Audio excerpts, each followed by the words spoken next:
Welcome to another edition of Reaching Out. I'm Gregory Floyd, President, Local 237 Teamsters. Once again, our special guest is Tony Touch, aka Tony Toka. He's a hip hop, urban, Hispanic genre. He began his career as a b-boy during the rap music renaissance of the early 80s. He's been around for a lot of years, but he's still a young legend in the game. And I'm glad to call my friend, Tony Toka, Tony Touch. Welcome back to Reaching Out. This is your second time. Thank you for coming. Thank you. Thanks for having me. Yes, I feel great. Good. Been quite a run. So, there's a lot of things happening with you.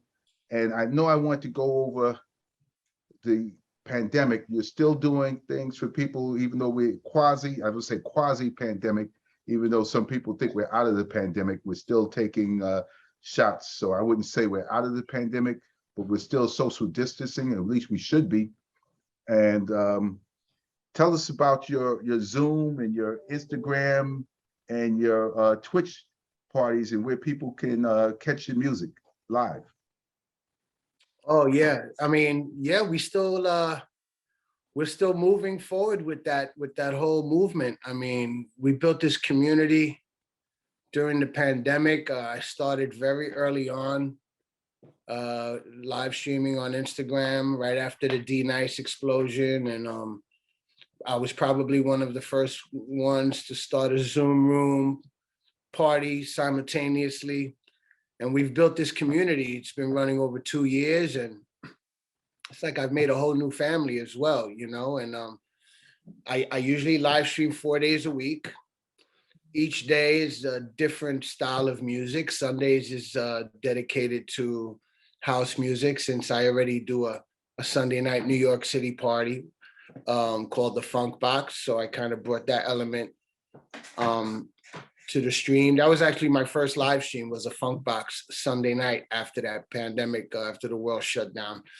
Tuesday nights is Toka Tuesdays, dedicated to classic hip hop, funk and soul. Thursdays, I do a live stream dedicated to club classics. It could be anything from disco to freestyle music to classic house, garage music, Studio 54 vibes. That's Thursday nights.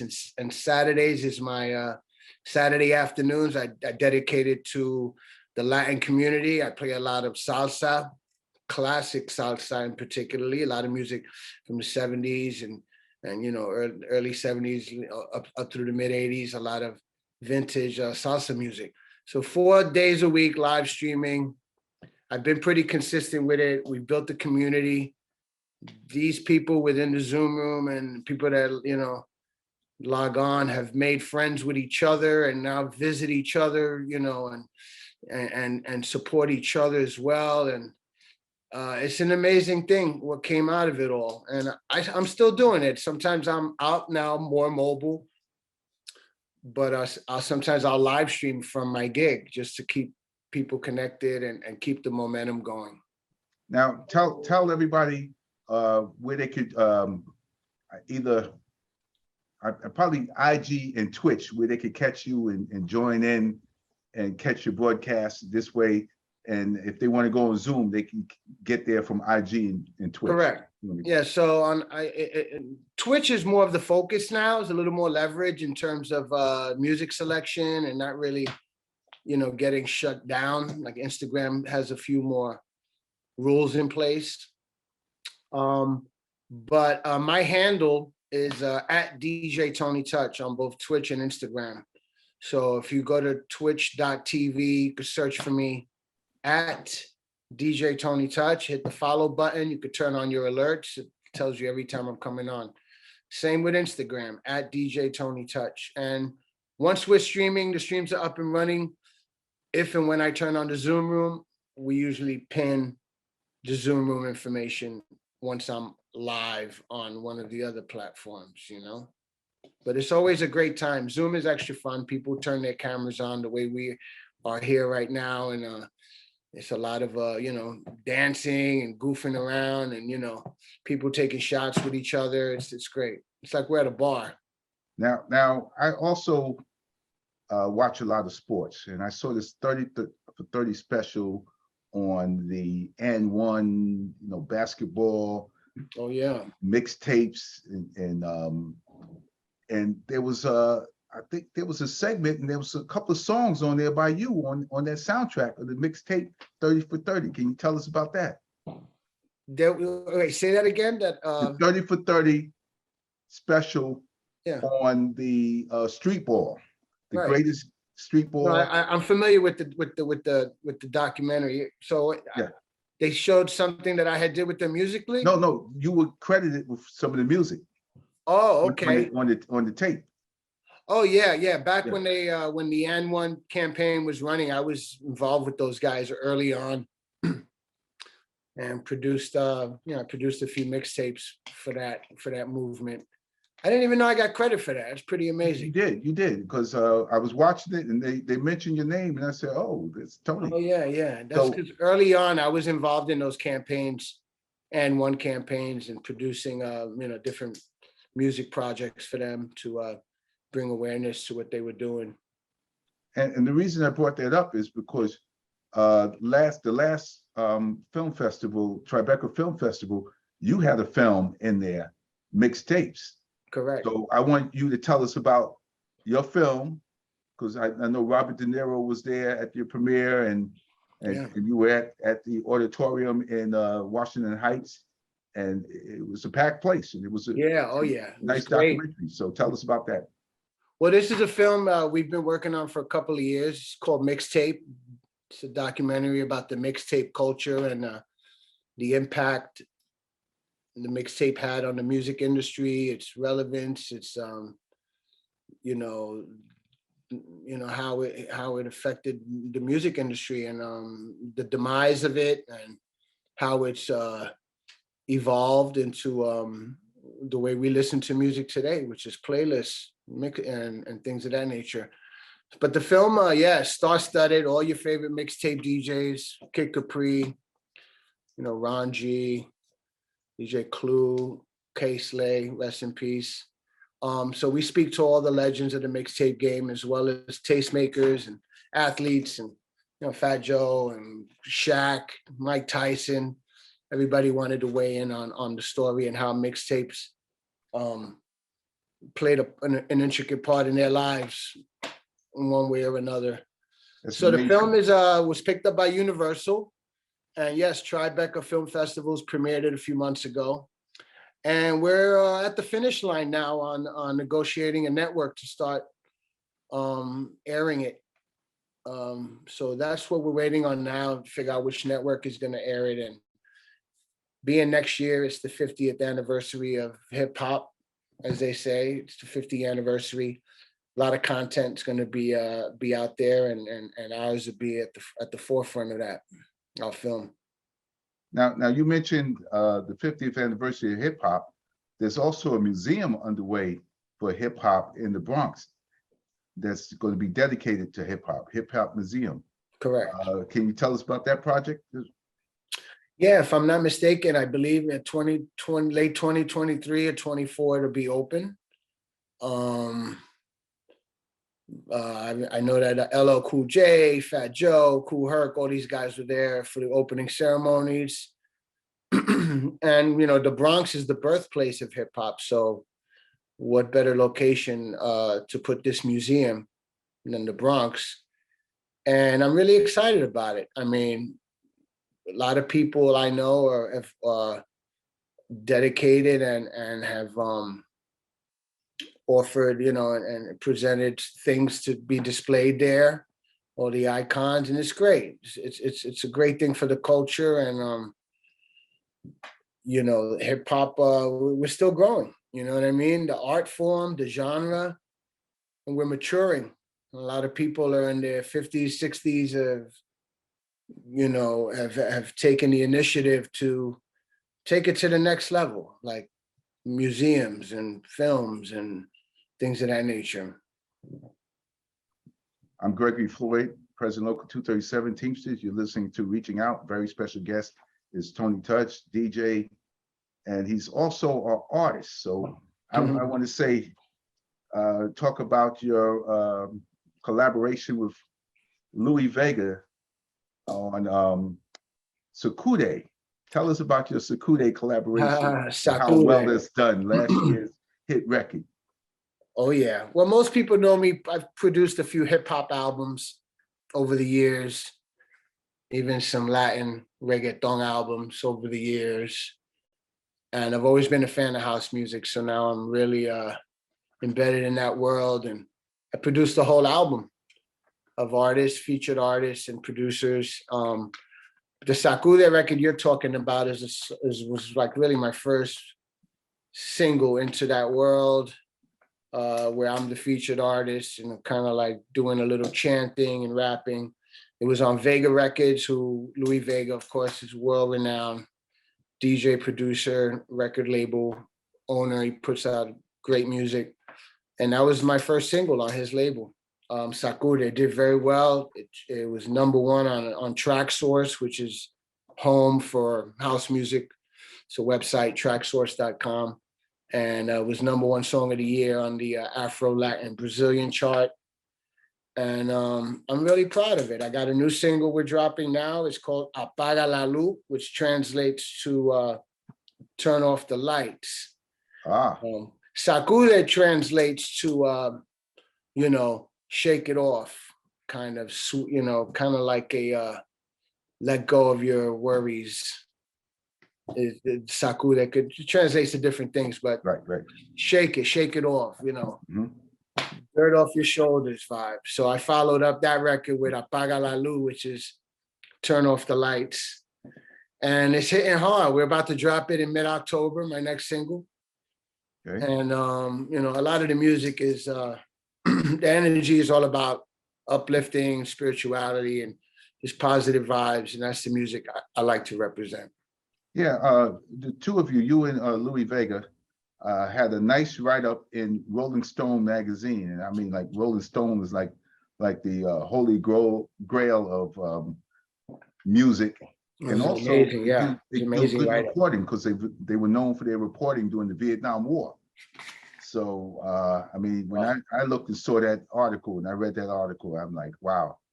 What a write-up. Yeah, Yeah. that gave it a nice boost, that record. And again, made more people aware how versatile I am in terms of just, I'm involved in all different types of music, like full blast. I just don't tiptoe in it. I give it my all. And it was great to see Rolling Stone write something up about me and house music. It was just like, it was a great look, and a good way to set everything off for the album. Now I try to follow music. I try to follow you.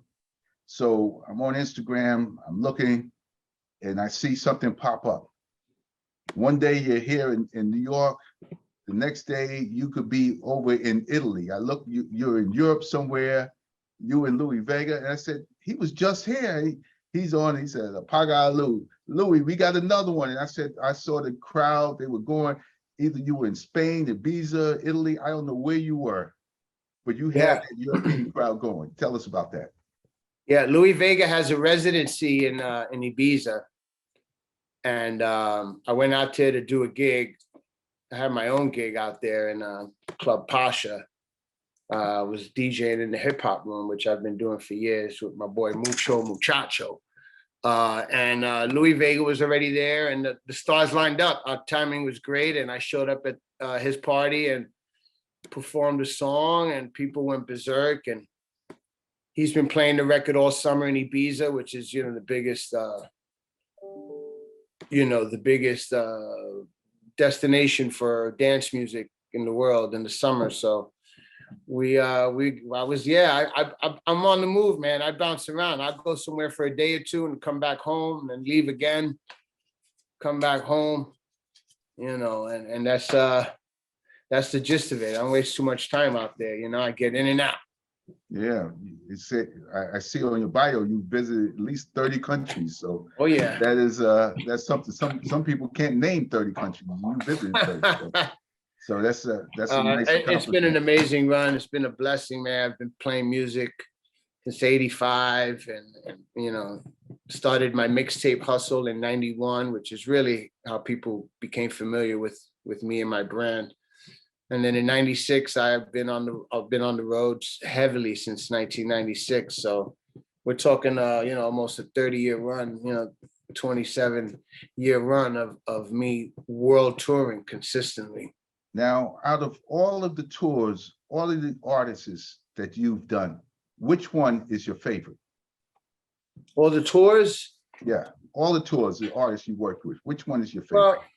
well, I'd go back to the first one, 1996. First time I went out there was for about 2.5 weeks with the late, great Guru from Gangstar.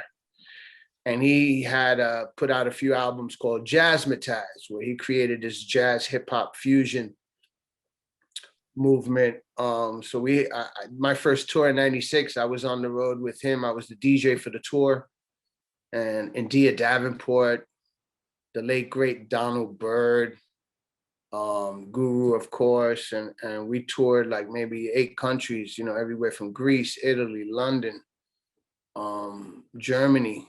And that was my first tour. So I was just like blown away. Yes. That's my favorite because that was, of course, being that Donald Byrd and Guru are no longer with us. So Yeah. that one's a special one for me and the most memorable for sure. Yeah, Donald Byrd is one of my favorite artists. And one day somebody's going to tell me, are you familiar with the Mizell brothers?